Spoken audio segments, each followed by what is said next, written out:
on the books at present. Thank you for all your hard work lately. Perhaps you two could consider taking a vacation. Amazing! Paimon never thought we'd end up having downtime and not cry. Things were pretty hectic when we first got here. Everywhere you looked, it was either the Wild Hunt causing chaos or the Fatui stirring up trouble. It felt like this whole region was one giant slime in a barrel, ready to go boom at any moment. Sure have. Things were looking pretty dicey, but in the end, we managed to turn it around. Whoa! Paimon just got deja vu! Oh, that's right. It's because we've done this like a million times now. Ah, yes. Are you two aware that the Moon Prayer Night is soon to take place? Oh, yeah! Llama told us that was coming up soon. Wait, why do you mention it, though? Do people in Nasha Town celebrate it, too? Paimon thought it was just for Moon Goddess worshippers. You're partially right. Most people in Nasha Town just see the festival as an opportunity to do business. They do not concern themselves with the religious element. The festival was first celebrated by the Frost Moon Scions. On this day, they would wear moon prayer blossoms and celebrate the birth of the moon goddess through song and dance. They would also prepare food and handicrafts and give them as gifts to others. Over time, it became Nodcry's most lively festival. Oh, sounds like fun! Great! Well, in the meantime, since Catherine doesn't have any commissions for us, let's focus on some personal business instead. When we first got here, you mentioned that this was where your spaceship landed? We didn't get to follow up on it at the time, because we got wrapped up in that whole rare situation, but now we can finally start investigating it properly. Well, there's a saying Paimon's heard around these parts, which goes, if you lift up a rock, you'll find something you weren't looking for. By that logic, you'll never find what you're looking for while you're searching, but the moment you stop looking, it'll jump right out at you.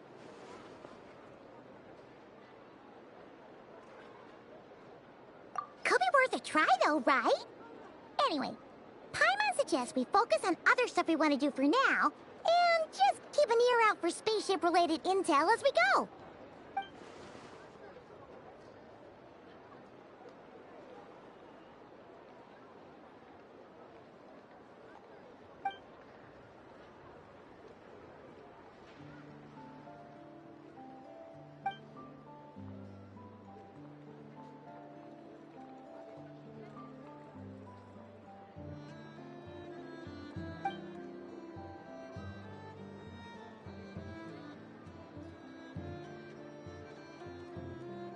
What's wrong?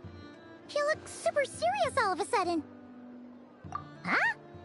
Paimon gets why you'd be concerned about Columbina, but what does the doctor have to do with anything?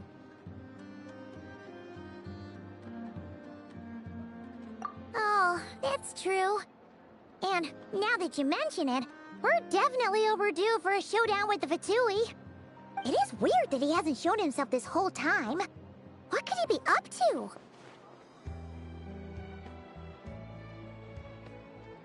True. Paimon would much rather deal with Marionette anyway. She says the meanest things, but when it comes down to it, she doesn't seem like a bad person. Maybe it's the pressure of being a Fatuse? Especially as a Harbinger.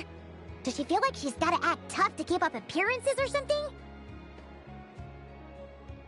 But then, every time we headed out with Rarier, she always wound up having to repair Polonia and her other robots. That's gotta sting. Losing face always hurts more for people who care a lot about their image. She's probably still furious about it. What? Relax! She's not even here! Huh? What's the matter? Oh, nothing. Sorry, we'll be on our way now. Where are we again? Oh yeah, Columbina? Right, yeah, let's go see Columbina.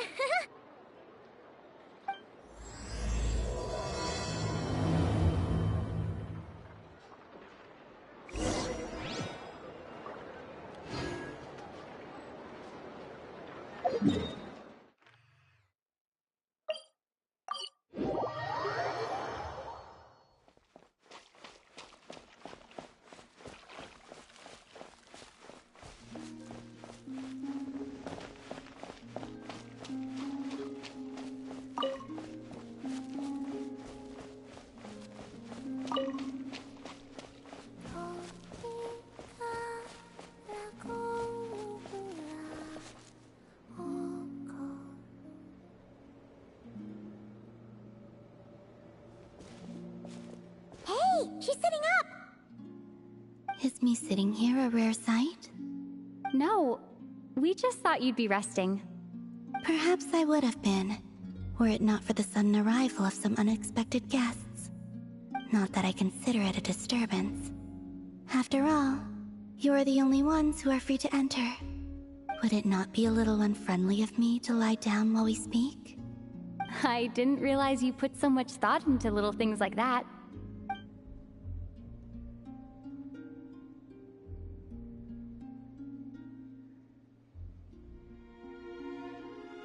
Only sometimes. There have been moments lately where I think about you and your companions.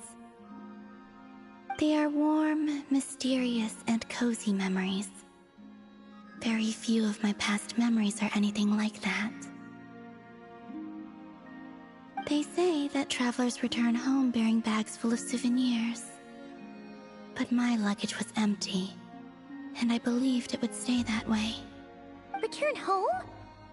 So, you're still planning on returning to the moon? Yes. This planet continues to reject me, reminding me that I do not belong here. If I remain into that, there will come a day that I disintegrate. And I don't mean reduced to dust, or turned into food for the flowers. I mean, I will cease to exist entirely. Alright then. Well, we're sure gonna miss you. But it sounds like we'll have to say goodbye. How do you intend to return? The moon prayer night is soon to arrive. On that day, the moon will be closest to Devat. The Kuvaki in this land will reach its peak at that time. I merely need to grasp the tide, and with relatively little effort. Oh, Paimon gets it! It'll work like a slingshot! You make it sound like she's gonna get blasted up to the moon. If I did that, I suspect I would crash into the false sky. I will be using a much gentler approach. But I do like the analogy. It's fun. You see? She gets Paimon's sense of humor. In the blink of an eye, the time has come to part ways. It does feel that way, doesn't it? Time seems to fly fastest when you are enjoying it.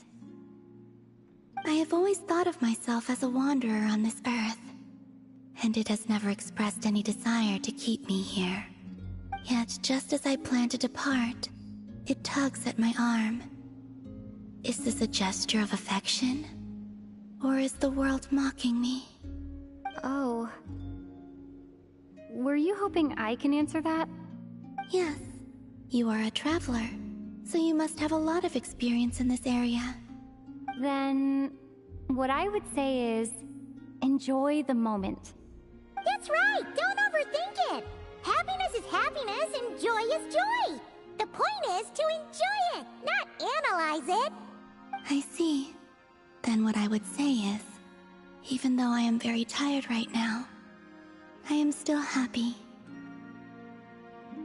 I can't tell from the tone of your voice. Oh, really? You don't think I sound happy? I'm just kidding. I could tell you were in a good mood today from the moment we saw you. Ah, a joke. Albeit not a funny one. Anyway, I assume you're here about you-know-what. Give me your hand. Actually, it's not that. There's something else we wanted to discuss with you. Oh, then, do you still want to give me your hand? Or not? Sure.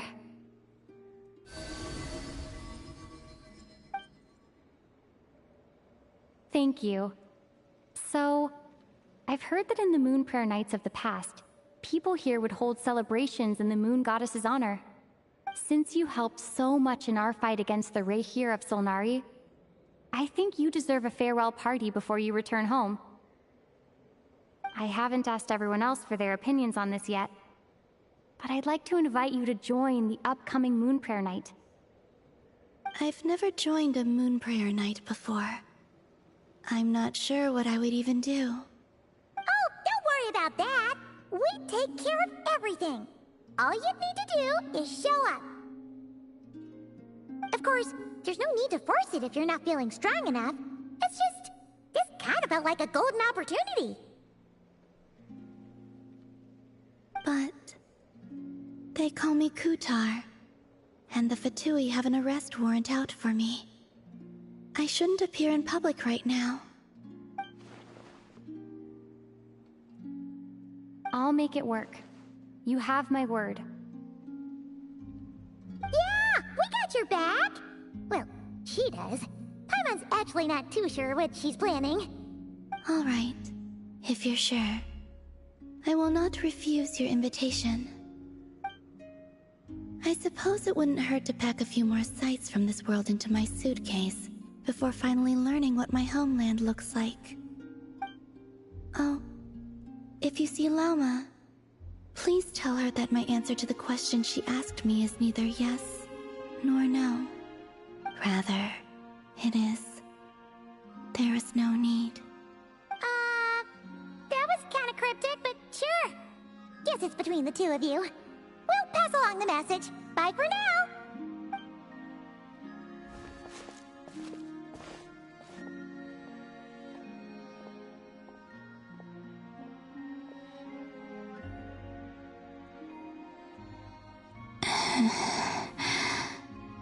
And also, I do not know.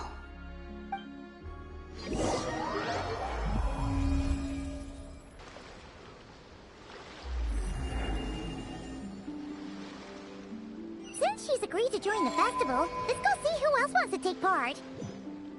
Lauma's gotta be the person most familiar with the Moon Prayer Night. We should start with her. Also, what exactly is your plan to keep her safe? I'm not sure yet. I'll figure something out. What? Are you serious? And Paimon even gave you her vote of confidence back there! When did you become so sneaky?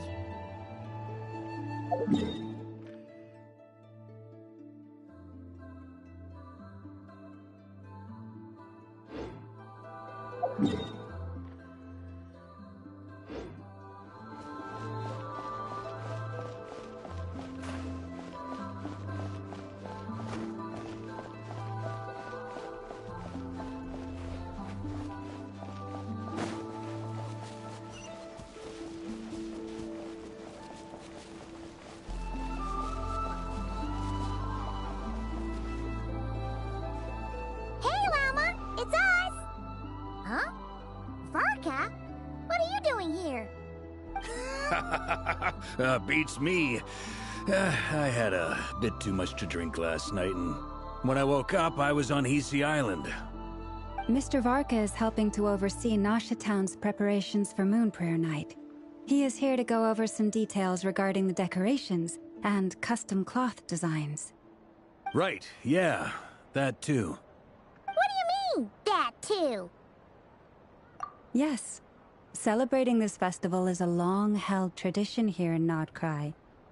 On this day, the crescent moon at the top branches of the verdant crest turns into a full moon, and the moon prayer blossoms bloom with a special radiance. Our people take these to be blessed omens. It's an especially welcome event coming off the back of all that nasty business with Rare. Everyone got put through the ringer recently, and now they're looking to turn their fortunes around. The big shots in town all agree that a big, lively celebration is just what we need to rebuild people's faith in this place. No wonder Catherine said that people weren't so bothered about the religious element. That's right. It's become more of a local custom by this point. The celebrations have little to do with whether the religious stories behind this event are true or not. Even the Frost Moon Scions are eagerly awaiting the coming of Moon Prayer Night, despite now knowing that their past beliefs were founded on a falsehood. That's fair. It's a bit like the Lantern Ride in Liyue. It's a chance for people to enjoy themselves, not debate the existence of the Adepti. Oh, one other thing! We just went to see Columbina. We went ahead and invited her to take part in the festival this time. Hope that's okay. Wait, so... you mean she agreed to it? Huh. That's quite a surprise. Then, I suppose that she intends to return to the moon on that day. Oh, yeah! It's kind of a complicated process, but basically, it's like a slingshot. I understand. In truth, I had a feeling that she might make such a decision. Well, if Kuthar has decided to participate in the festival, we should prepare accordingly. Yeah, exactly. She was saying how it could be risky for her to show her face in public. We were wondering if there was any way we could hide her. Unfortunately, the people who carved the statues did an excellent job of capturing her likeness. It will be very challenging to hide a goddess whose face everyone is so familiar with.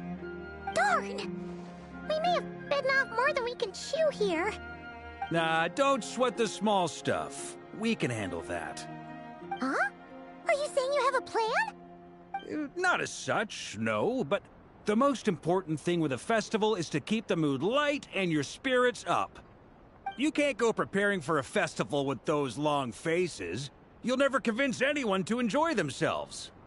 The Mondstatter spirit is strong with this one. As it happens, I agree with Mr. Varka. Let's start by making our appreciation for Kuthar the beating heart of the festive atmosphere. And who knows? Once we get the ball rolling, perhaps everything will just fall into place. Hey! Did you catch that? Lama said the thing! Or close enough, at least. I'm looking forward to the Moon Prayer Night already. We have a festival in Mondstadt called Windbloom, and you can always tell which couples are celebrating it for their first time by the smiles on their faces. Big, beaming smiles like their whole face is glowing. And I have a feeling we'll get to see that same smile on the Moon Goddess's face at this festival. Not quite the same, surely. Anyway, I'll take care of business in the city, but I'll have to leave the decor up to you and the Frost Moon Scions. No one else can capture that traditional aesthetic quite like you guys. But lastly, there's the final key element that brings the festival to life. Companionship. Before you leave, let me show you something that we've been preparing. Mr. Varka had asked to see it already, so you may as well tag along. Also, I have some further questions about Kuthar's decision.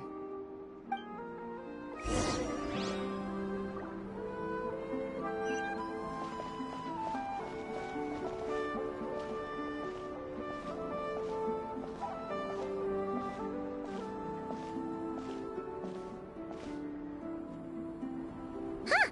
What's this? They sure look like they're having fun.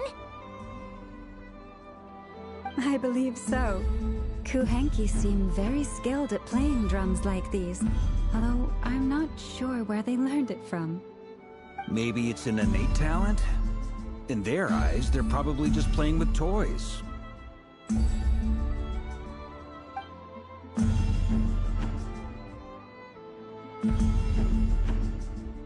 Wanatar! You wanna play too? Yeah. She looks more confused than anything. Maybe we can teach her next time if we get the chance.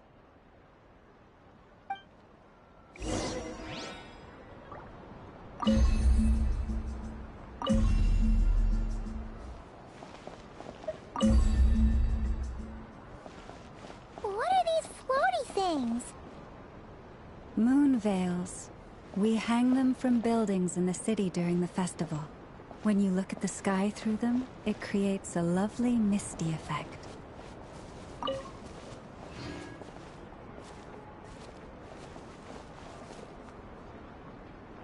Everyone seems hard at work. They are preparing items for Moon Prayer Night. For instance, the sculpture being made over here, Mr. Varka and I were just finalizing the details of where it will be placed. Ah, there she is. I didn't know the finished article would be so large. Not to worry, though. All the necessary arrangements have been made. Just let me know once it's ready, and I'll get some people to ship it over. You have my thanks. And over here, we are preparing a very traditional confection. Oh, look at all these colors! It looks great! Can Paimon try one? Of course. I have a feeling you'll like it a lot. You bet!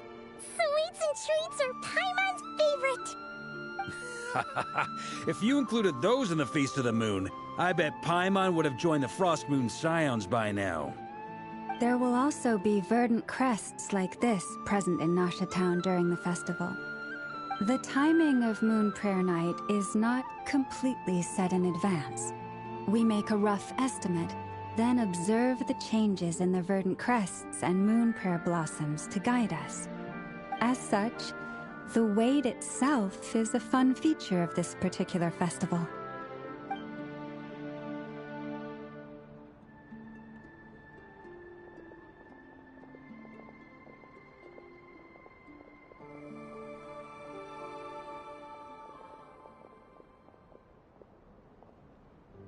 Let's talk here. To tell the truth, I am very surprised to hear that Kutar is willing to participate in the festival. I once asked her if she'd be willing to stay with the Frost Moon Scions.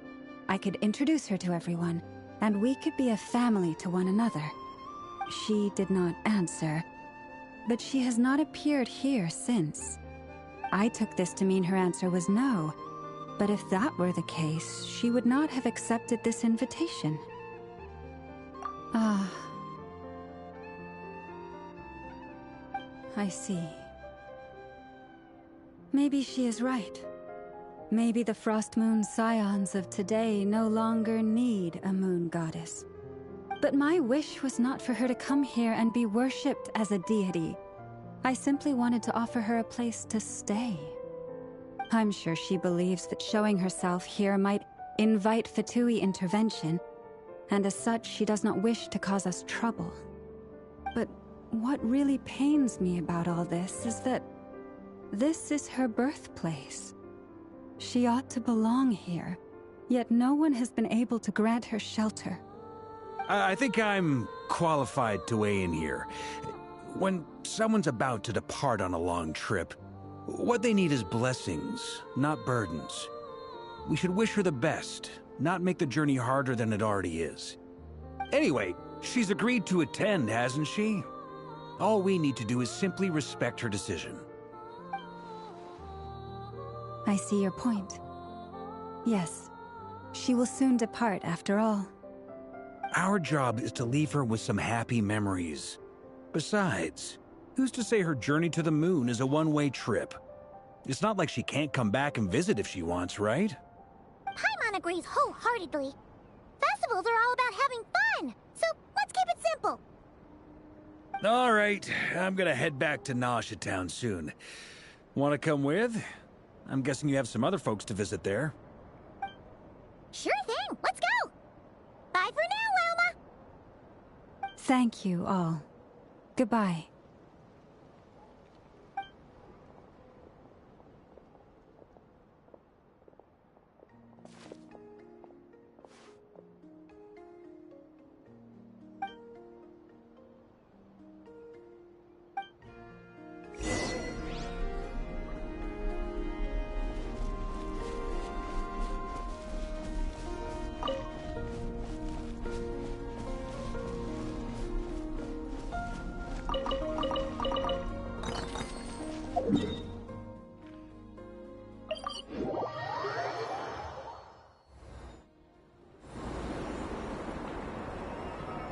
Huh?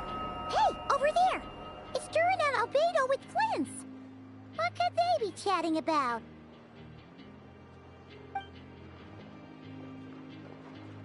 Your guess is as good as mine. Ah, Grand Master, and the Traveler and Paimon. Hello there. It's been a while. Perfect. We have some new volunteers for our investigation. Wait, let me guess. The righteous Lightkeepers are finally ready to hunt down the Abyssal Dragon. Yes, that too. Yeah, right. Oh, wait. Why does everyone keep saying that too? Well, to be precise, the facts match, but not the causality. Wait, so I guessed right? Half right. Don't act so impressed with yourself. Maybe I can explain. We ran into Mr. Flint's north of Nosha Town. At that time, we just noticed a few abyssal creatures out in the wild, but the strange thing was, I didn't detect any traces of abyssal energy on them at all. On closer inspection, we realized that they were not real monsters, but something akin to reflections in the water, or perhaps a mirage. Huh? What do you mean? Like, you could see them but not touch them? Exactly. It was very peculiar. They roared and tried to attack us, but we could not make any physical contact with them. I think I've heard of things like that happening in Notcry before, but I don't know much about it. Yes, it's a known phenomenon. Mirage-like illusions tend to appear in Notcry in the run-up to Moonprayer Night. From a distance, they appear quite real. I myself thought that Misters Durin and Albedo were locked in battle with abyssal monsters when I first arrived. But after sharing intel and investigating a little further, we can confirm that these illusions are harmless. There is no great cause for concern. All the Mirage stories I've heard are either animals, rocks, or small houses. Abyssal monsters, though? That's a first. It's a first for me, too. So I'm planning to look into it further just to be on the safe side. I intend to inspect a few more locations. What about you two? Any plans? Alice contacted me a few days ago. She'd like me and Durin to assist her with an experiment. But we lost contact shortly after receiving the message. I'm sure that comes as no surprise to anyone familiar with her. We don't know when the wind will blow, yet when the wind blows, we will know. That, in a nutshell, describes how Alice operates. Yeah, that tracks. Okay. Well, I suggest we investigate this Mirage business in the meantime. It's piqued my curiosity, and I'm pretty sure I know someone who will already be 10 steps ahead of us. Well said. Right? Whatever's happening in Notcry, she always seems to be the first one to know. Let's go see what she knows. We can invite her and her staff to the festival while we're at it.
You're right, I have noticed. There's certainly something a little fishy about this situation. Only a little, though. Records indicate that this phenomenon can occur in the days before and following Moon Prayer Night. That said, it has always been a rare sight in the past. The odds of encountering these phantoms are similar to looking up in the night sky, happening to see a shooting star, and managing to make a wish before it disappears. But this time, either everyone's getting lucky, or they're appearing far more frequently than usual. Yehoda's out gathering intel as we speak. In the meantime, let me check off some points of interest. First, the Abyss. The ones we saw seem to be abyssal monsters. Indeed. But we have identified one location where many more of them have made an appearance. And not just monsters, but human phantoms too. Given the scale and nature of the phantoms, it's almost as if someone's last memories are coming to life. Or perhaps the memories of multiple people. Oh. So you mean the phantom monsters are hunting down the phantom humans? Exactly. The phantoms can interact with each other, but we have no means of intervening. In addition, some of the human phantoms would seem to be from the very distant past. This is clear both from the clothing they wear and the stories they tell. They claim to be from Hyperborea, a name which I've heard from Lauma before. If this is true, it means they must be from 6,000 years ago. Did Paimon hear that right? 6,000 years? It sounds like this merits further exploration. That'd be a big help. I'll leave it with you, Albedo. My knowledge of ancient history is non-existent. I used to doze off every time the pre-Knights Favonius era came up in class. It's quite a miracle that you were able to understand these phantoms' speech, given how long ago they lived. I suppose you're right. But I'll leave the archaeologists to ruminate over that conundrum. As an intelligence broker, my sole interest is in the value of the information I gather. Which, in this case, hopefully means earning myself some good favor with our dear Lady Moonchanter. So calculating. Whew, this intel broker logic always catches Paimon by surprise. Sounds to me like we could split the work up. I think the abyssal phenomenon is best left to Albedo, Flint's, and me. Agreed. It coincides with my duty as a lightkeeper. For my part, I'd like to understand the Abyss better. Even a little knowledge would go a long way. This is certainly a rare opportunity to study the Abyss. But even rarer, perhaps, is the chance to make contact with the Ancients. The Curatorium will take the lead on investigating the Hyperboreans. We put in the work to learn what we know so far. It seems only fair that we get some quantity of exclusive intel. That just leaves our trusty team of 2 unassigned. Since you became an honorary knight, of course. This was part of my grand plan all along. Ha ha ha! Oh yeah, by the way, we managed to convince Columbina to come to the Moon Prayer Night celebrations. Would you and Yehoda like to join too? She agreed to that? Huh.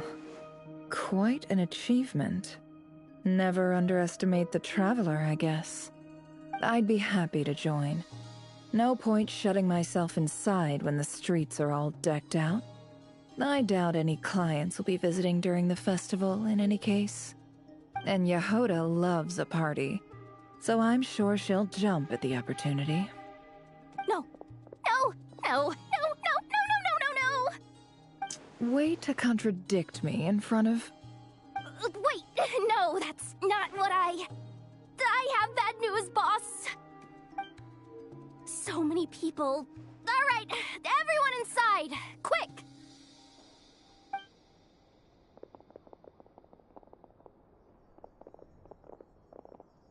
This is gonna sound crazy, but hear me out. I saw one of those phantoms at Star Sand Shoal, and it was some sort of flying ship. Like a spaceship?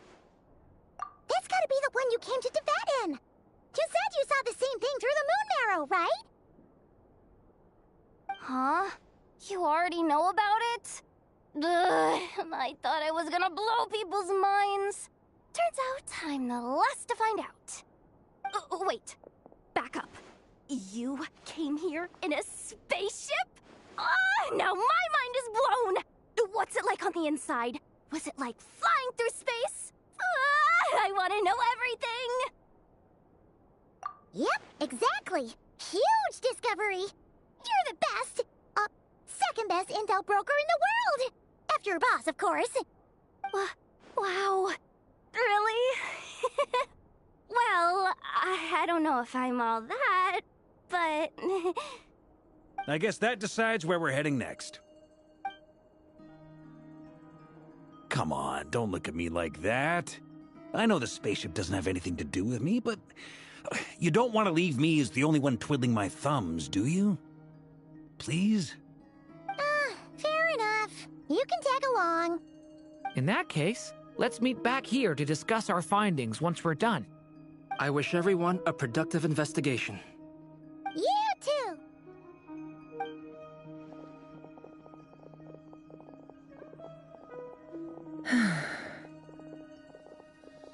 What's up, boss? Aren't we gonna head out? Tell me, Yehuda, when did the curatorium start giving out intel for free? Oh, sorry, boss.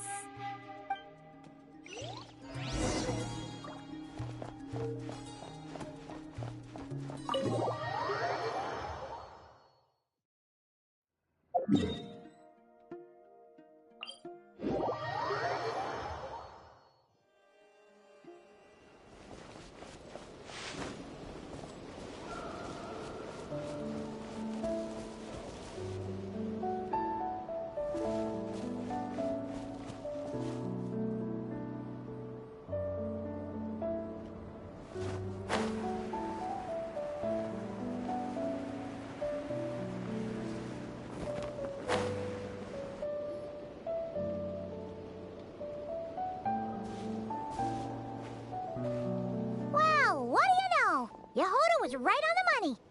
This Phantom really is your spaceship. But that's so weird. Why would it show up here? Is it some kind of projection? Or a ghost? Like, maybe it no longer exists, but somehow it left an afterimage? Ah, you're already here. Miss Lauma, what a surprise. I thought you were busy with festival preparations. I was, until one of our people informed me that a strange sight had appeared at Starsand Shoal. No one's ever seen something quite like this before. I thought I should see it for myself. Same here. Oh, so we heard that these things appear around the festival period. Any idea why that is? Unfortunately not. We have very limited information about them, since they can't be interacted with. And no human phantoms have ever made an appearance before now. The most we've been able to deduce is that these sightings appear to be connected to the increase in Kuvaki energy around this time. Yeah, seems like that's all we can do. This is all so confusing. Allow me to lend you a hand.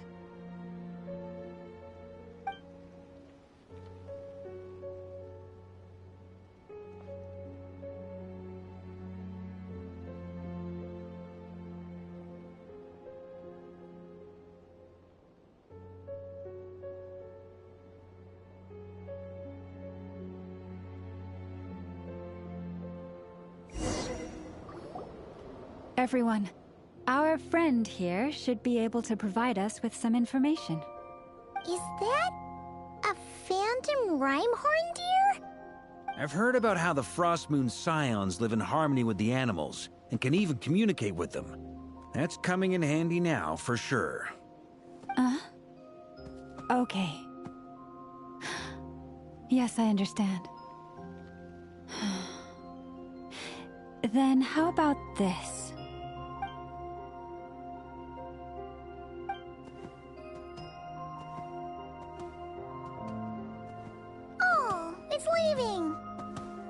appears to share our curiosity about this giant spaceship, so I asked it if it wouldn't mind investigating along with some friends. In return, I told it about some nearby spots where the wild fruit grows abundantly. We may live in a different era from these phantoms, but I trust that the terrain, climate, and ecology here are more resistant to the effects of time than some things are. Let's give them a moment and hope for the best.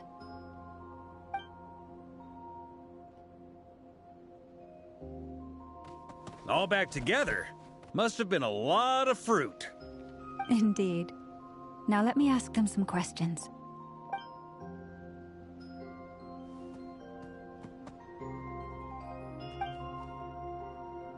It did find a lot of wild fruit, enough for them to feast for a long while. This puffin circled in the air several times, but didn't spot anything out of the ordinary. Certainly nothing to do with the spaceship. Huh. Well, it definitely makes sense to get a bird's eye view. Indeed. Other than that, I was also thinking that the world these phantoms see is also different from ours. Oh, I get what you mean. The wild fruit exist in both times and spaces, but there might also be things that only exist in that space-time, which we can't see.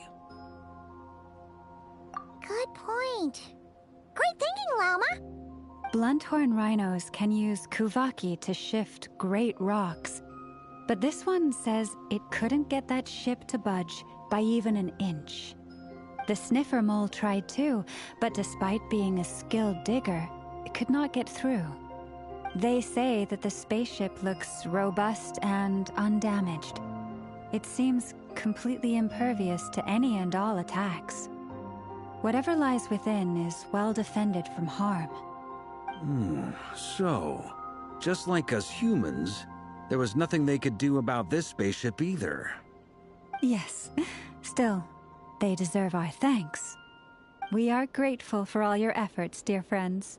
Now go, and enjoy your feast. I've noticed some other human phantoms gathered nearby. Come on, let's go talk to them.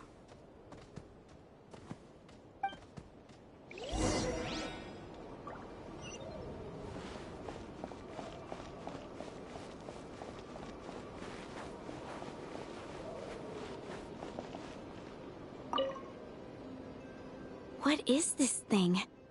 I've never seen it move, and there's no way to get inside. Goodness knows. My grandpa says it's been sitting here at least since his grandpa was still alive. What about his grandpa? Did he say anything to your grandpa's grandpa about it? Huh? I don't know. In all likelihood, it was here back then too. Hard to imagine something this huge could move. Guess that means that as far as they're concerned, this ship's been around a long time.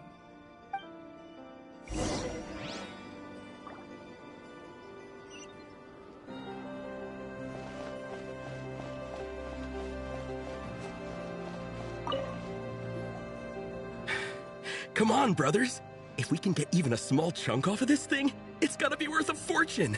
Today is the day we strike it rich. Huh? You mean Paimon? Yes, brother, I shall join you. Let's make our fortune. We should go with them. What the? This thing is crazy tough. I can't even scratch it. What's it made of? Sorry, brother. Looks like we'll have to seek our fortunes elsewhere. Enjoying yourself? I was just seeing if I could influence this phantom's perception by playing. But nope, no dice.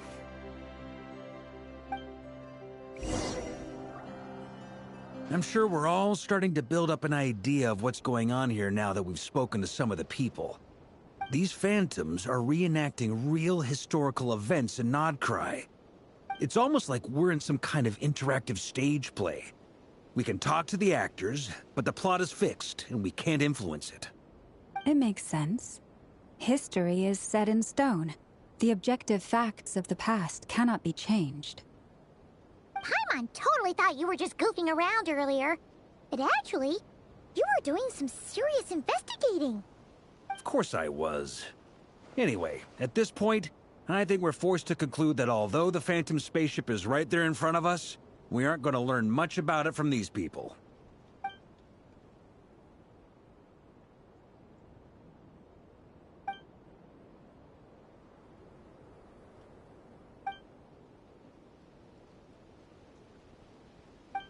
Don't be discouraged. If nothing else, this is proof of the ship's existence. And think about it. So many people tried to hack their way inside, but no one could get the door open. It's made of very tough material. To me, that says that we'll either find the ship itself or the story behind it. It's just a matter of time. Huh. Every now and then, when Varka gets serious, he actually does seem like Grandmaster material for once. I wonder how the others are doing. Let's head back for now. Sounds good. Also, drinks are on me if Team Knights of Favonius is the first to finish. Wait, we have a team name now? Am I in Team Knights of Favonius as well? You're very welcome to join. We've even got a cathedral ready for you. Isn't that technically blasphemy? You wouldn't dare make a joke like that if Barbados was in earshot. Nah, I'm sure Barbados doesn't mind a little harmless blasphemy once in a while.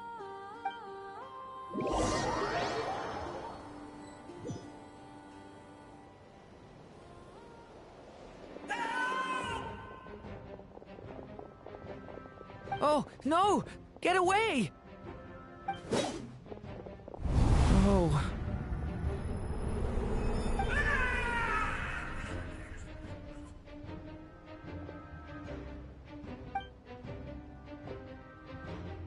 I know it's hard to stomach, Mr. Duran.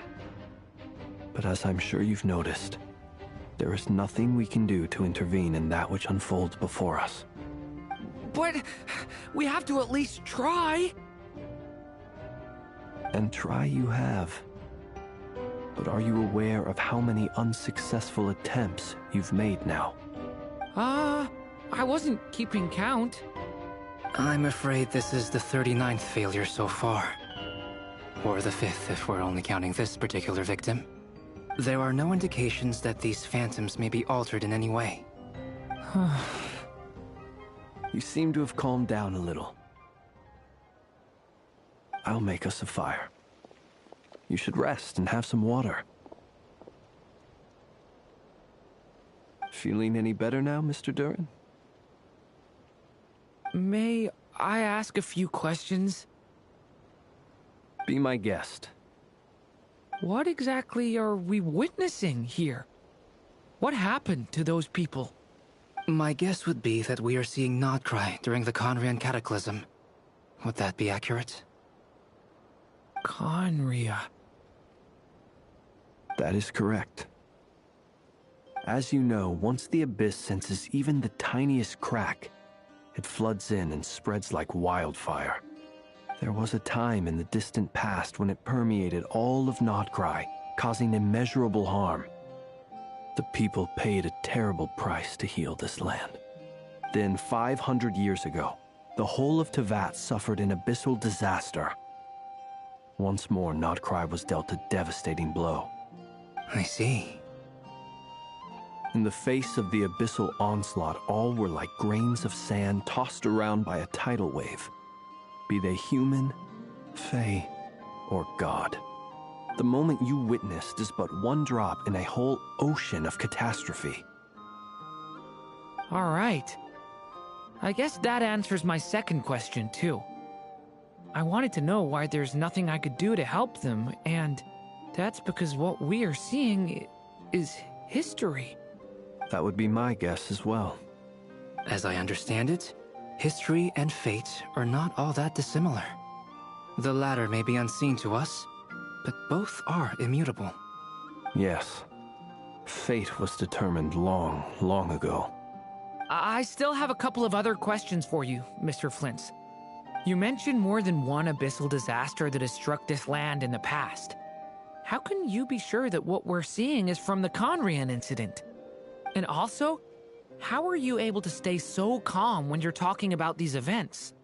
From everything I know about you, you're not cold or ruthless, and you're not indifferent to the suffering of others. Alas, I am forced to show my age. I must be 600 or 700 years old by human measure. Wait, so you... One is not easily moved by history when one has witnessed the truth firsthand. I'm sorry. You needn't apologize. Your passion is a good thing to have. Treasure it, because someday you may find it in terribly short supply. Now, at the risk of offending you, I have a question in return.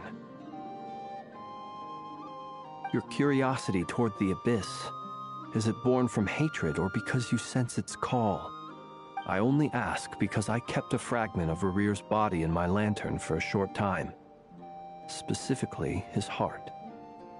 So I know what a burden it can be to carry the Abyss with you. And I hear its power growling from somewhere within you. In my eyes, your mere existence is a miracle. My honest answer is... I don't know. I don't think I have the confidence to say for certain.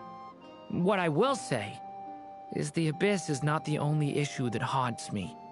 Even before I became who I am today, the question dogged me constantly. Should I even exist at all? My doubts remain unresolved. But when we fought Rerear, something became a little clearer to me.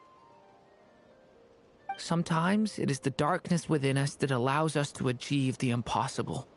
I certainly got the sense from your 39 attempts that you were trying to achieve the impossible. It sounds like you've resolved to see the truth for yourself. Absolutely. In that sense, he and I are quite similar. Then I wish you every success. I look forward to the day of your transcension. Well, if everyone's caught their breath, I suppose we should head back. Oh, and one last thing. I'd appreciate if you kept our discussion about history a secret.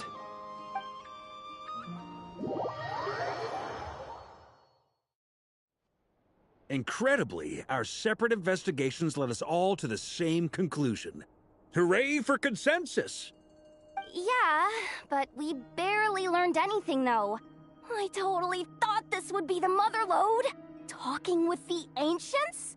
I mean, come on! But nope. All we got was useless snippets of conversation.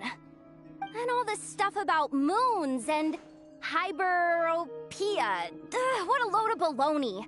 Seems like people back then had a few screws loose. I understand your frustration. We found the same issue. Each phantom only showed a very brief moment in time. There isn't much value to be found in these miscellaneous fragments of a civilization's history, no matter how glorious it may have been. If there's a silver lining, it's that these phantoms are harmless to the present reality. They shouldn't get in the way of the festivities. Paimon agrees. And not just because it's the first thing she understood in this whole conversation. You look disappointed, Nefer. Is something the matter? What do you think? We all worked our tails off, but the only one to gain anything from it was you, Lady Moonjanter. Well, please do share the Hyperborean records with me. I will gladly inscribe them in our people's documents. Oh, duh! Yeah! That was it! Hyperborea! Hyperborea. I'm serious. Only an expert in the Frostmoon Scions and their history can turn these records into valuable research material. The alternative is to let them gather dust on the Curatorium's storage shelves until the pages turn yellow. Nefer, you're wise enough to know that cooperating and sharing the profits is the best course of action here. Well, that goes without saying. Sure, let's do that. Huh? But didn't you say we aren't supposed to give out intel for free? Sorry. Shutting up. Now is not a good time to push Nefer's buttons. Anyway, back to Moon Prayer Night. I'm thinking that we should prepare something a little special, aside from the usual decorations and so on. You mean a parting gift? Can't go wrong with food. Although, does food go bad on the moon? Perhaps a lantern would be a better choice. It might be dark up there. It could prove difficult to light a lantern on the moon. Magical stones might serve that purpose better. What about a clockwork mecha model from Fontaine? I've got a whole bunch at home. I use them for fighting practice in my free time. None of these sound like things she would be even remotely interested in. But we don't interact with her enough to know what she likes. Yeah. It would really save us the guesswork if someone could find out what she's into. Wait, what the? Traveler? They're all looking at you. Great! Haha, problem solved. Now, I need to stop by Dory's. Gonna need her help sourcing a bunch of stuff for the festival. Then let's leave it there for now. We all have our own business to attend to. Traveler, if you find out what Kutar likes, let us know right away.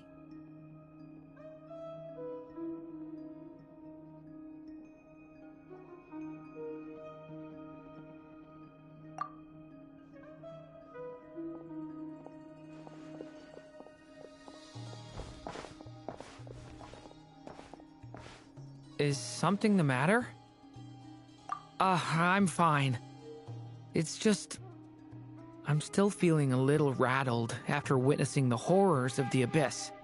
But it's okay. This is something I have to work through. I'll be all right. Thanks for your concern.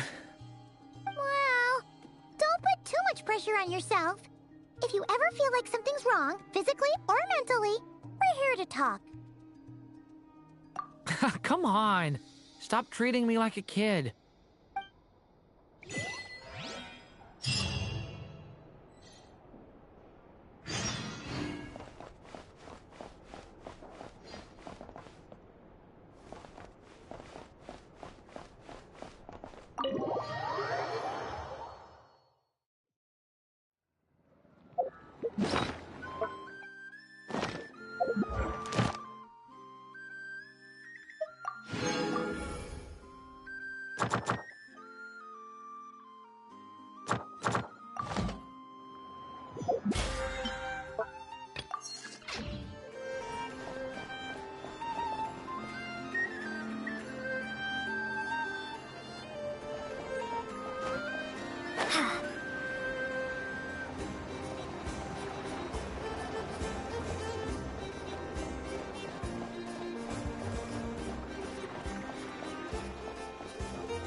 Ad Astra.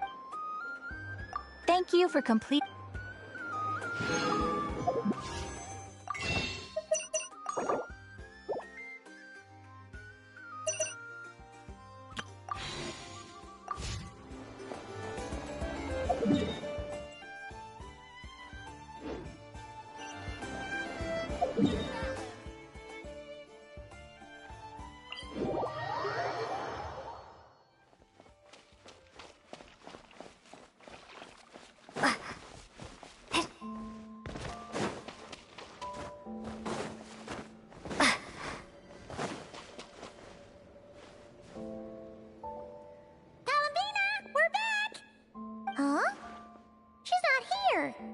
Weren't there a few Kuhenki here last time, too?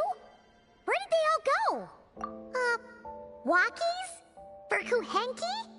You're not pets, you know. Oh, well. Looks like we just came at a bad time. Let's try again tomorrow. There's still a few days until Moon Prayer Night, so we're in no rush. Besides, she needs time to rest anyway.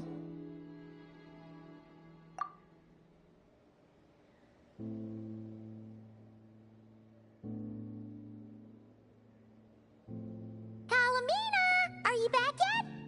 Oh, how strange.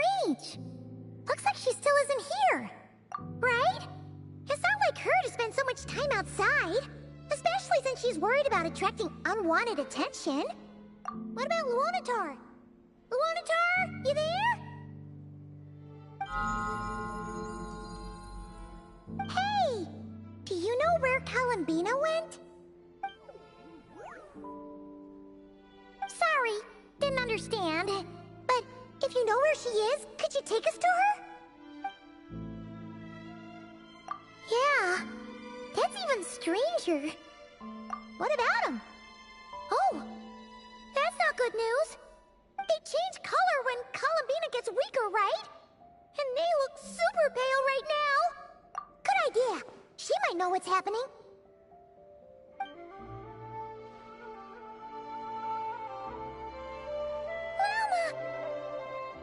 Ah, it's you. How is Kutar? Is she okay? No, she hasn't. I came here to check on her after I noticed the flowers had changed color. Based on past precedent, she must be very weak right now. Even getting up to walk would be a struggle. It seems unlikely that she wandered off outside. Not to mention that she doesn't do that at the best of times either. So yeah, this is super weird. No. Very few people are in the know about Kutar's whereabouts. And if anyone suspicious had visited, they'd have left some sort of evidence. Come on, let's go to Nasha Town. If anyone has seen her, someone there will know about it. It's not Cry's information hub after all. Makes sense. Let's go!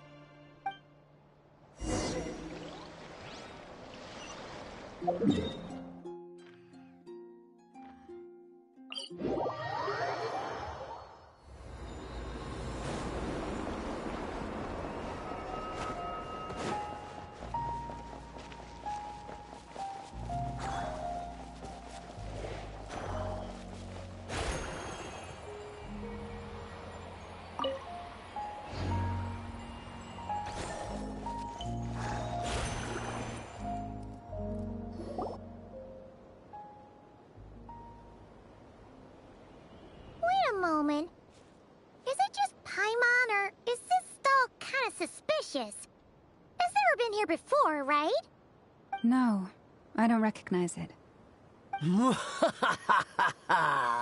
Alas, your free and easy adventure time is over.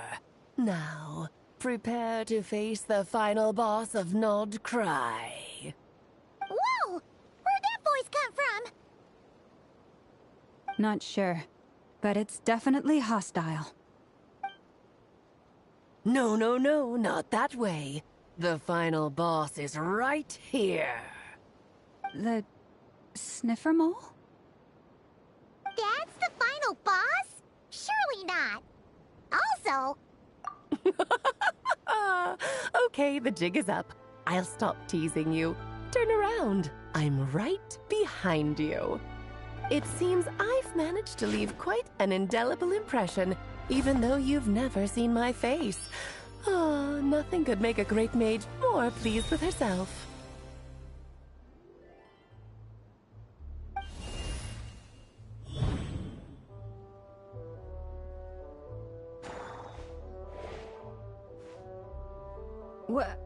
What is going on? I've heard that all the big shots in Teyvat have long, wordy titles that stun people speechless when they make their entrance. Unfortunately, none of them are affiliated with the Hexenzirkel, and we ourselves keep a very low profile. The notorious name-dropping doesn't quite work for us. Still, I, for one, think I'm really quite amazing. So that didn't stop me from coming up with a title anyway. Alice! It's really you this time? Not a lantern or a Dodoko, but Alice in the flesh? Oh, that's right. So, what do you think?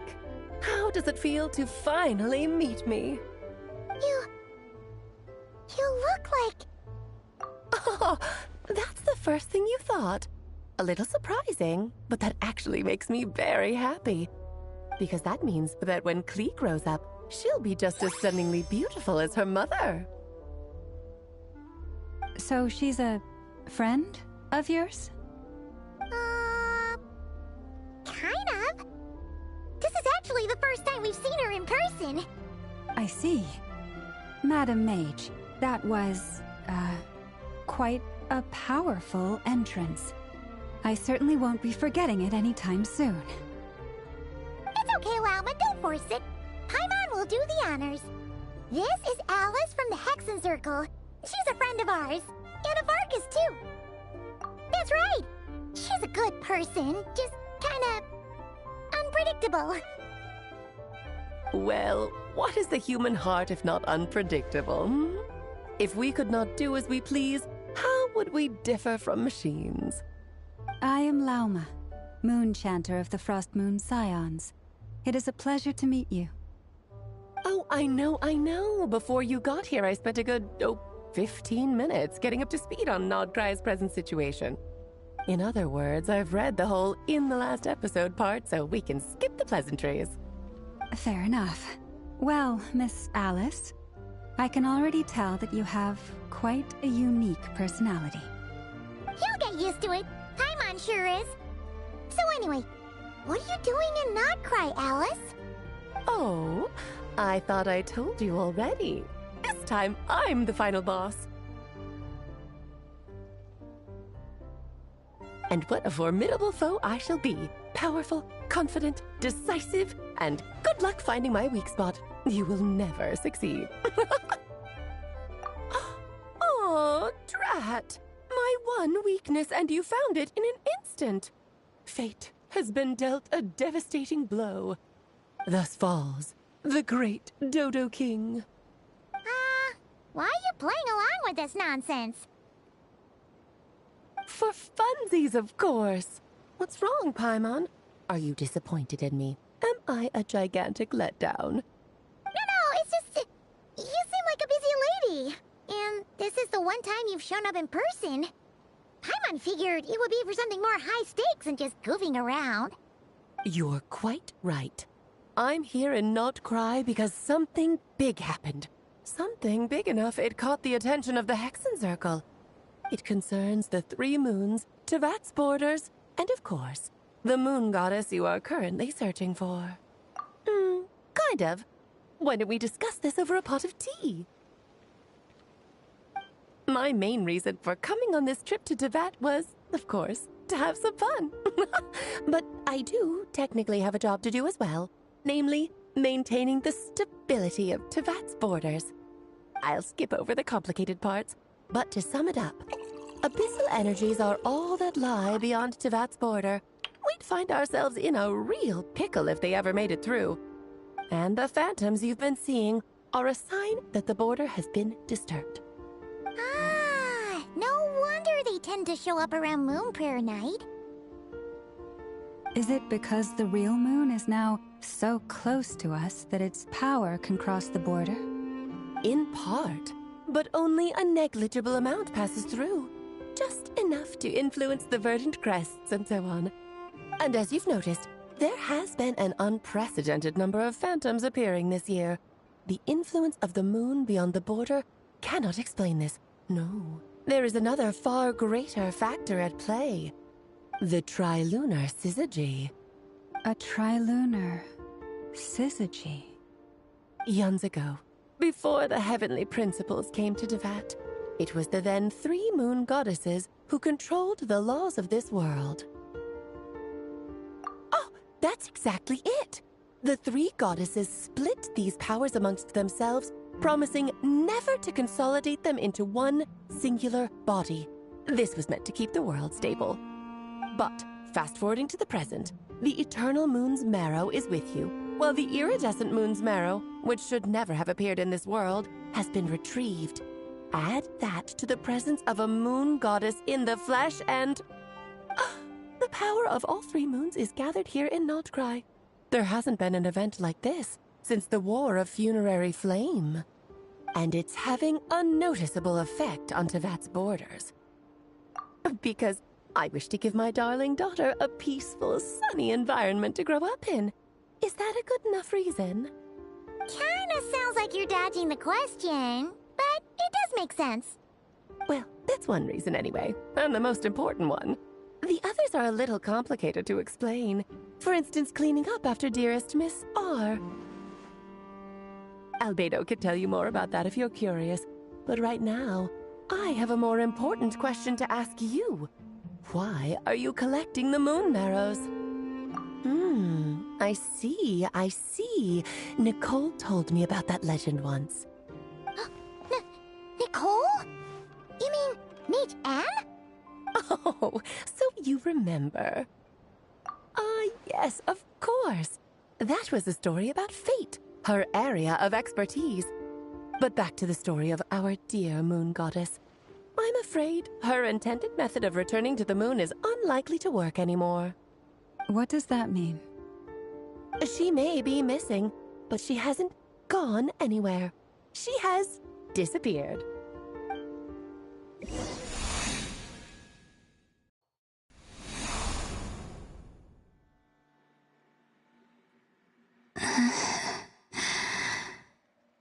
My body is so heavy. Wait, no. It's my mind that's heavy. My arms and legs are as light as a feather. What's happening to me? I feel drowsy, like I've been asleep for too long. Is it daytime or nighttime? Is the moon out? I think I'll go for a walk.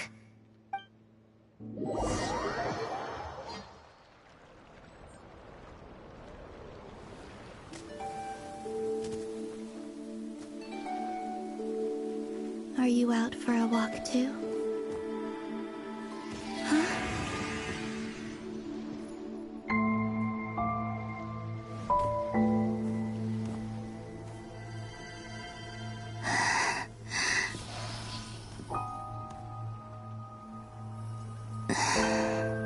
The day has come at last.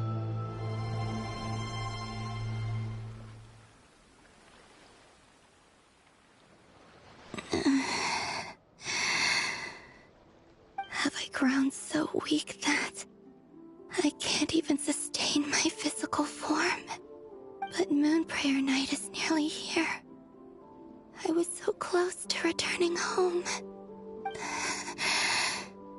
Death is near. Is this how it ends for me? Will I return to the moon after I disappear? Or...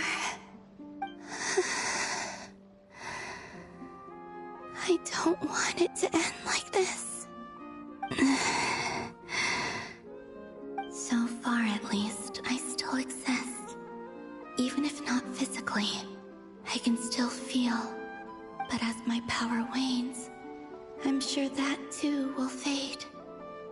I suppose I might take one final look at this world. The world where I was born.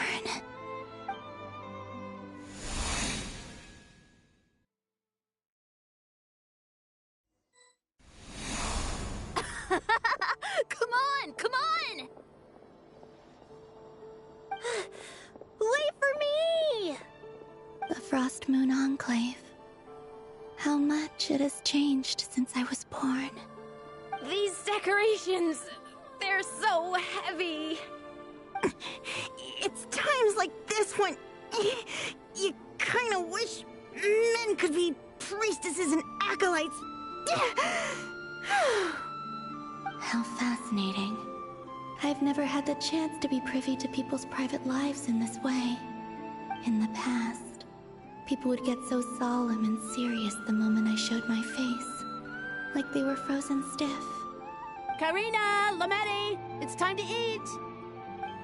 Coming! I want to watch them a little longer.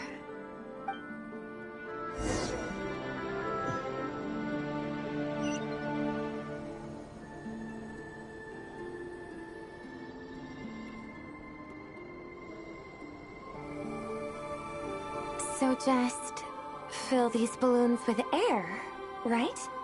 Yep. Try a couple now to test things out. The rest can wait till Moon Prayer Night. Think fast.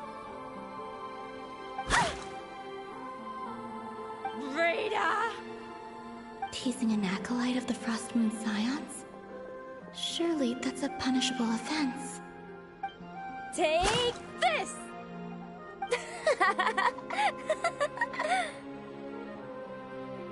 Huh? Alright, enough horsing around. Lady Lauma gave us a task.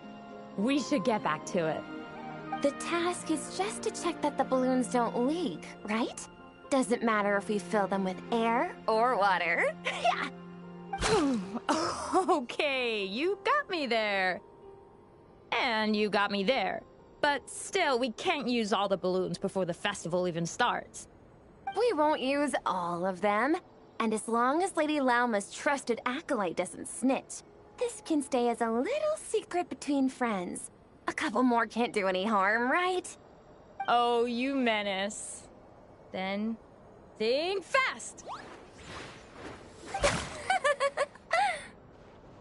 Is pumping a balloon full of water really so much fun?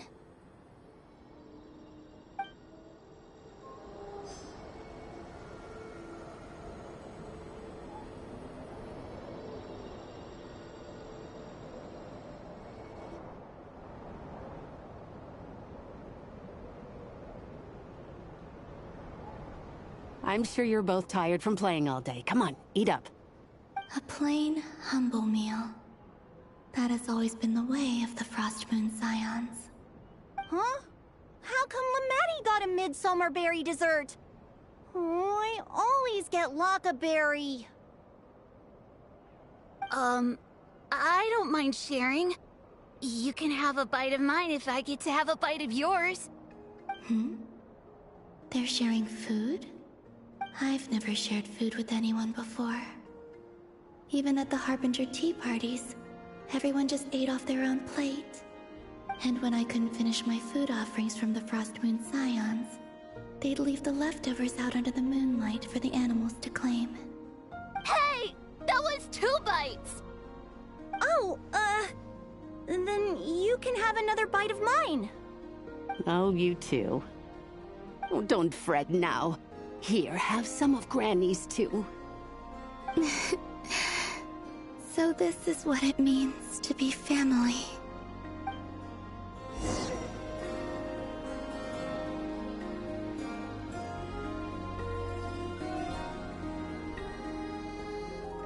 I'm seeing so much that I'd never usually get to see. They'd never act like this when I was around. It's nice, being able to just watch people in peace in these final moments. What a rare opportunity. I think I'll go take a look around Nasha Town, too. Maybe the Traveler will be there.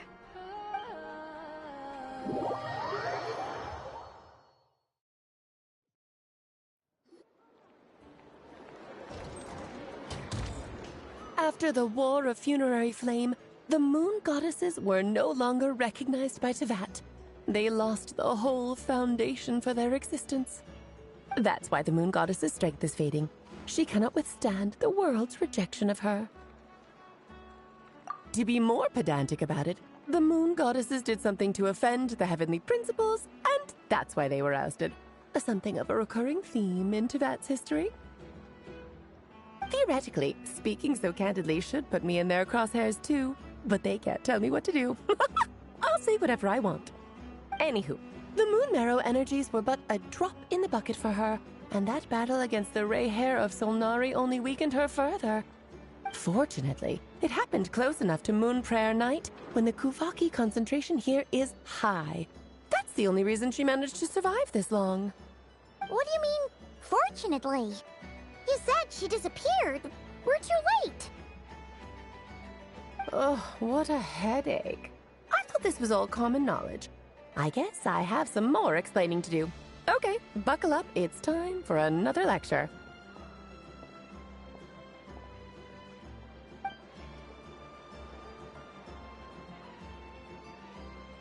Now, I said earlier that the Moon Goddesses lost the foundation for their existence. The reason for that has to do with the natural order. Basically, the rationale for their existence in Tevat was lost. The same logic applies to the present moon goddess, too. Consider her existence so far. Her comrades in the Fatui called her Damselette. And she was worshipped as Kutar by the Frost Moon Scions. But these connections have now been severed, whether by her hand or yours. So, the rationale that once sustained her existence is now gone. Wait, we did that to her?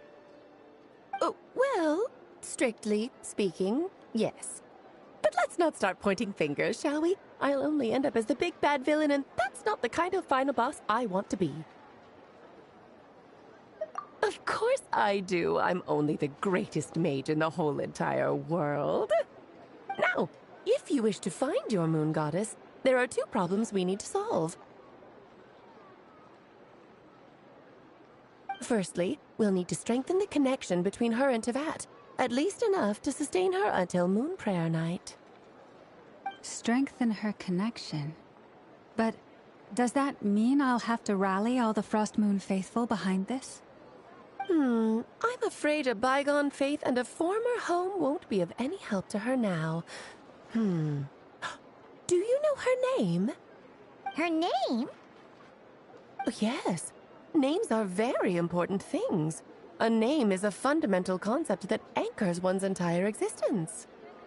Then your first job is to find it. As a moon goddess, I'm sure she must have a name she identifies with. Neither Columbina nor Kutar is her true name, and she's never really accepted either of them. So, finding out her real name is enough to sustain her existence? Yes, I know it sounds like a small step, but every journey begins that way. So for now, that's all we need to focus on. The second problem is with her plan to use the moon marrows to return to the moon. Unfortunately, piercing through the false sky will take an enormous amount of power. Given her current condition, she won't be able to provide anywhere near enough power, even if she recovers her physical form. But no need to fret. Nicole's the expert in this field, and I'm sure she'll figure something out. Wait, Mage N is going to help us out too? That means we've got 2 Hexencircle mages on the case. This is turning into a pretty big deal. Actually, this is more of a side quest for me. Like you said, I'm a busy lady, so I can't stay for too long. I'll have to return to Tevat's border soon. That's the upside you get for looking out for my little Klee.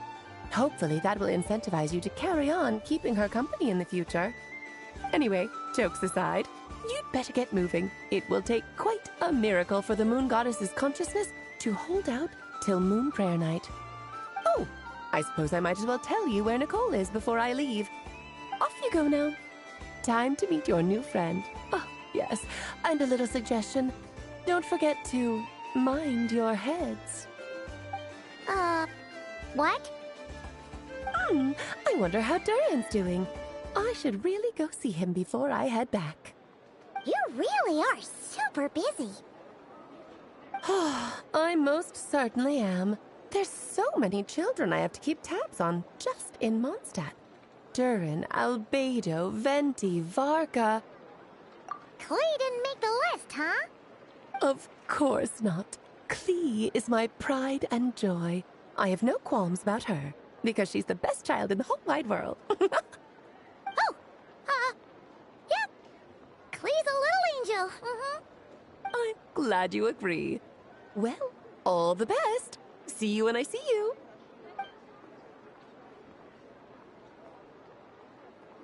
She left in a hurry. Yeah. She didn't pack up her stall. Should we handle it for her? I must say, I'm now very curious about her daughter. Klee, wasn't it? What's she like? That's a long story. Come on, we'll fill you in as we go.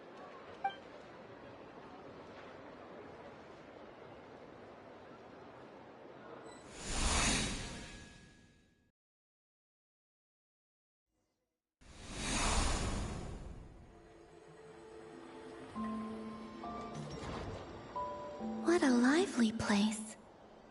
I've never experienced Nasha Town like this before. Hey, you old geezer! Your hammer's rusted through! Who are you calling old geezer? Are they... quarreling? I'm looking right at him! You've really gone downhill since giving your daughter free rein in the workshop. Can you even swing a hammer anymore? It shouldn't take you days just to fix a single chair! You might as well use that hammer to massage my back for all the good it's doing. Don't run your mouth, or you'll get a back massage that'll put you in bed for the rest of your life. Look, the materials haven't arrived yet, all right? You know how busy it gets in the days before Moon Prayer Night. I'll bet you send all the materials to your little princess. Blood's always thicker than water, huh? All right, you've made your point, Uncle Koski. As soon as the materials arrive, fixing your chair will be the #1 priority. And Dad, if you've got time to chat, why don't you lend me a hand, See? Lolka knows what the score is. I guess they're... friends. But the way they spoke to each other was so ugly. Then again, it wouldn't be the first time I've seen something like this. Columbina! Sing outside my door in the middle of the night one more time, and I'll unscrew your vocal cords. You hear me? Oh, Sandrone. So that was her way of trying to be friends with me. What a pity. I won't get the chance to say any ugly things in reply.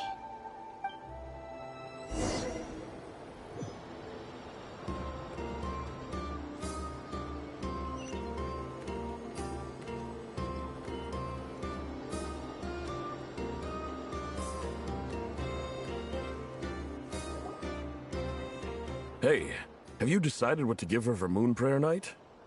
I sure have. She's gonna get the surprise of her life when she's least expecting it. Then I'll whip out the ring and pop the question. The surprise of her life. What a fun turn of phrase. Cool, I get the picture. You can spare me the gushy details. Ooh, looks like we have a customer. Hello there, ma'am. Would you like some Moon Prayer Night candy? Huh? Is he talking to me? Can he see me? Here you go.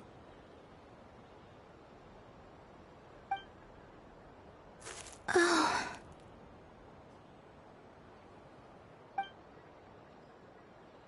Come back anytime. Right. Now, where were we?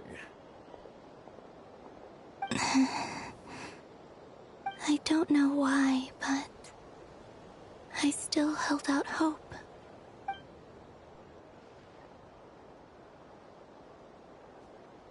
The most important thing right now is to find that mage. This name thing seems super important too, but where do we even start looking? I'd better go pay the Fatui a visit.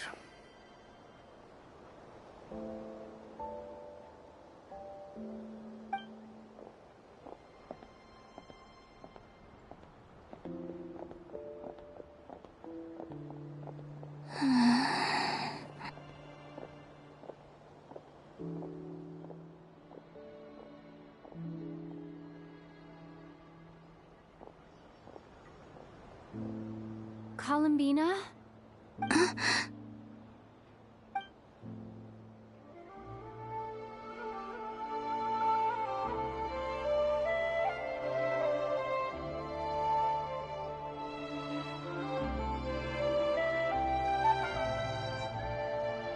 Traveler? Let's go! This is no time to be spacing out!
mentioned a mage and a name. So, Mr. Varka, are you acquainted with this Nicole? Or should I call her Mage N? Ah, not really. We've never met, though she has come up in conversation. From what I've gathered, Alice kinda took Nicole under her wing. Taught her how to speak in a more ladylike fashion, that kind of thing. Huh. Hard to imagine Alice as an etiquette coach. Yeah, Alice is a larger-than-life personality, I'll give you that.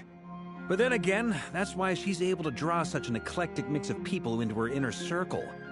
If I remember correctly, being an interesting person is actually one of her main entry requirements.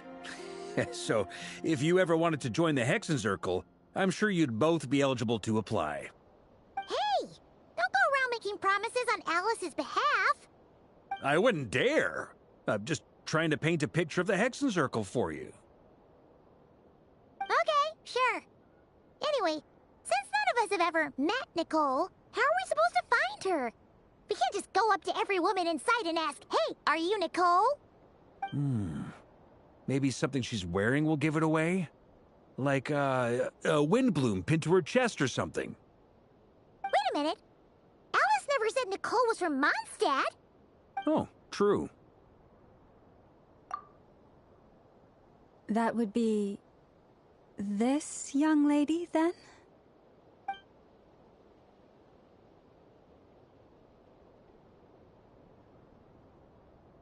Hey there! Sorry to disturb you, but... are you Miss Nicole? Varka, Knight of Boreas of the Knights of Favonius. Alice might have mentioned me before. Ah, have we got the wrong person? Sorry. Well, this is awkward. When I shook my head, I meant, no, Alice hasn't mentioned you before. Huh? Where is this voice coming from? My apologies. For certain reasons, I am unable to speak. This is the only way I can communicate with you. It might take some getting used to, but I hope you can understand. Hey, it's fine. I'm more shocked by the fact that Alice never speaks about me. As for you two, we have crossed paths twice before, but it is nonetheless a pleasure to finally meet you. It's really you! Thanks for all your guidance in the past! You're quite welcome. This time, things are different. We have reached the unwritten pages of the story. You might say that we stand at the crossroads of fate. Now then, allow me to formally introduce myself. My name is... No, stop! Alice! I can't believe it! I had a whole speech prepared. I'd agonized over every single word. She always picks the worst moments to ruin other people's plans. I'm so sorry about that. Alice took the liberty of devising some bespoke self-introduction magic for each member of the Hexenzirkel. But I could have sworn I deleted all of the triggering conditions for it.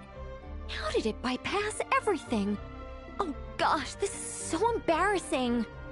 This is a very different side of Nicole than what we're used to. Is she not used to face-to-face interactions? Don't worry about it. We've seen that introduction magic once already, so it wasn't too much of a shock. Please go on, Miss Nicole. We'd love to hear what you have to say, or... well, communicate. Huh? Are they talking to this lady? But... will you all promise to forget that horrendously embarrassing introduction? Sorry? Embarrassing? When?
Yes. My name is Nicole, and I am one of a very few angels who have retained both their preferred form and their power. The Traveler and Paimon should be no strangers to this concept. There is another of our kind in Natlan. They call her the Lord of the Night. All right! Paimon remembers her. Yes. Well, I have retained more of my power than she. It's because I don't have a long-term duty to fulfill.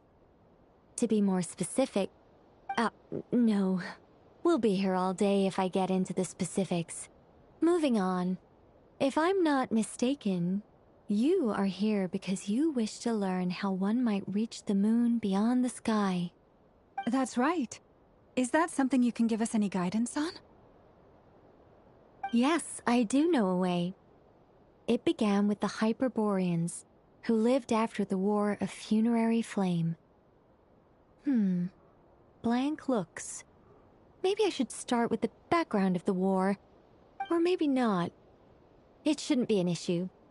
I'll fill in the gaps for you when we have more time. Anyway, after that war ended, the three moons retreated to beyond the false sky. The Hyperboreans were humans I once aided.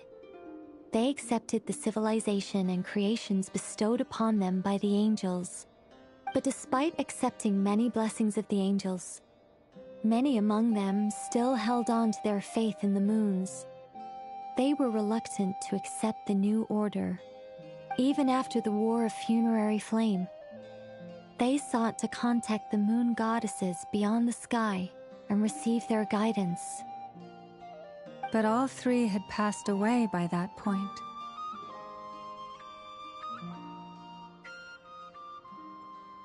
This mage has a unique method of communicating. Is she talking about the moons? Yes, but they did not know. And so, still they prayed for the moon goddess's mercy.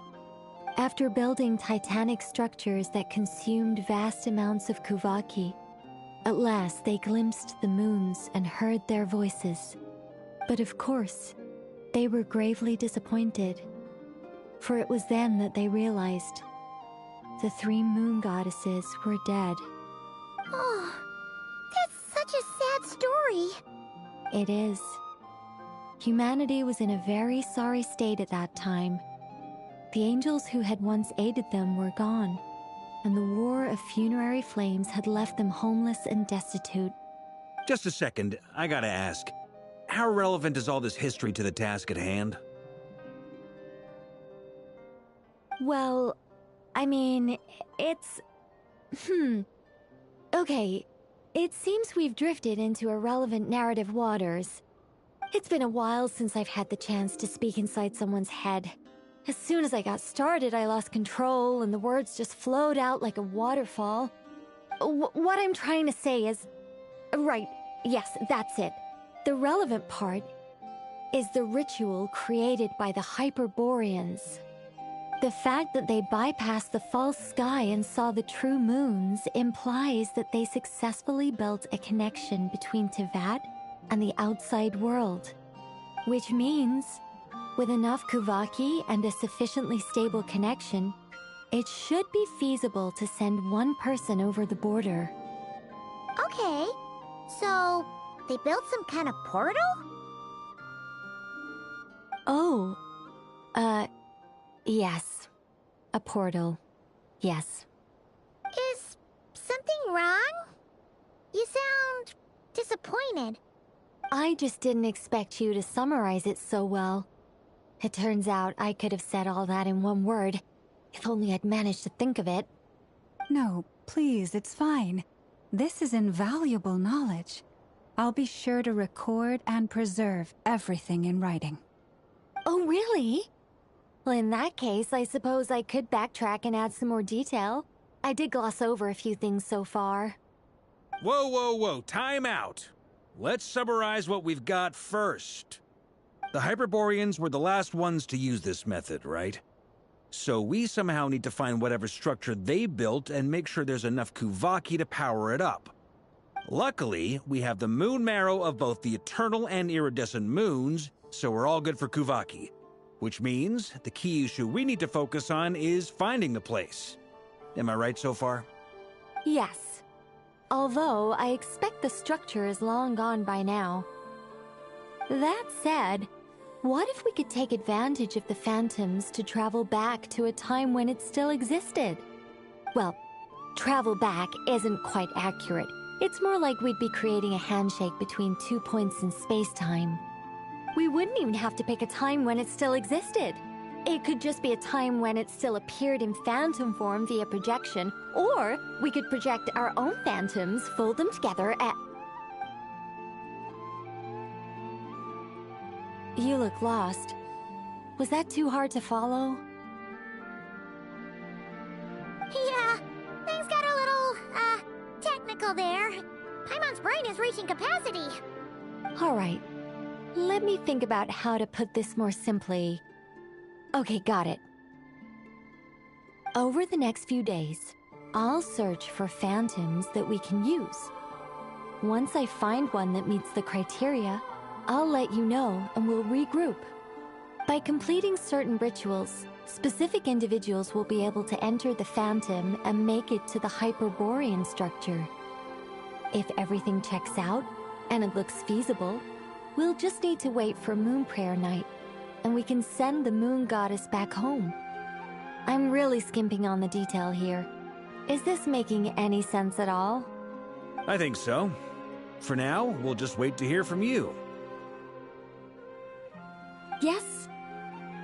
Basically, yes. Great. Counting on you. In the meantime, we'll focus on finding the Moon Goddess's name.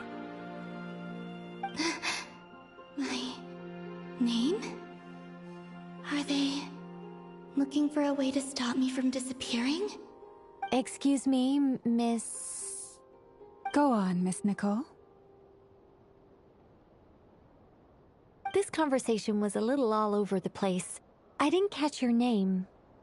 I am Lauma, of the Frost Moon Scions. Ah, I did wonder. I noticed that you listened very intently when I spoke about Hyperborea and the moon's history. If you'd be interested, I'd love to visit you this evening and go through it again in greater detail.